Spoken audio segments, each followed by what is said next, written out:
पंकजा मुंडे यांच्या हस्ते राठवड इथे आज गोपीनाथगडाचा उद्घाटन सोहळा पार पडला। यावेळी पंकजा मुंडेंनी 5 वर्षांचा वनवास मिळाला खूप झालं असं म्हणत लोकसभा निवडणूक लढवण्याचे संकेत दिलेत आणि राज्यात सुरू असलेल्या राजकारणावर सुद्धा त्यांनी टीका केली।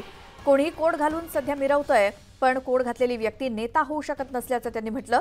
दरम्यान तुम्ही माझ्याबरोबर राहणार आहात की नाही असं भावनिक आवाहन देखील त्यांनी मतदारांना केलं।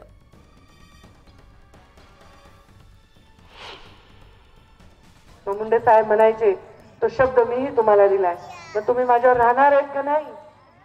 आता एवढे दिवस वनवास भोगलाय, बापरे वनवासचा शब्द म्हणला तर 5 वर्षाचा असावा कलियुगात वनवास बाबा।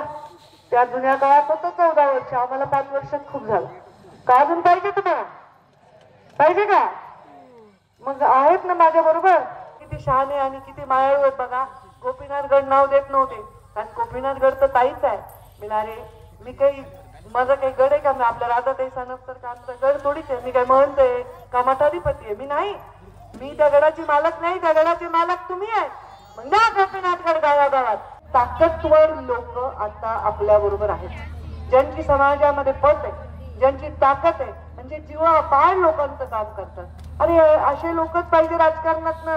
आता अचानकच नवीन आलेले, कुणाला करायले, कुणी जॅकेट घालून नेता वयले, असं नाही हो, असं करता येत नाही।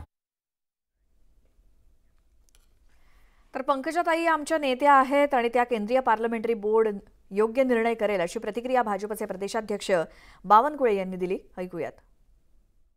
त्यांनी काल म्हटलं की 5 वर्षाचा वनवास पूर्ण झाला, आता मला मदत करा लोकसभा लढण्याची त्यांनी संकेत दिले। पंकजाताई आमच्या नेत्या आहे आणि केंद्रीय पार्लमेंटरी बोर्ड योग्य निर्णय करेल।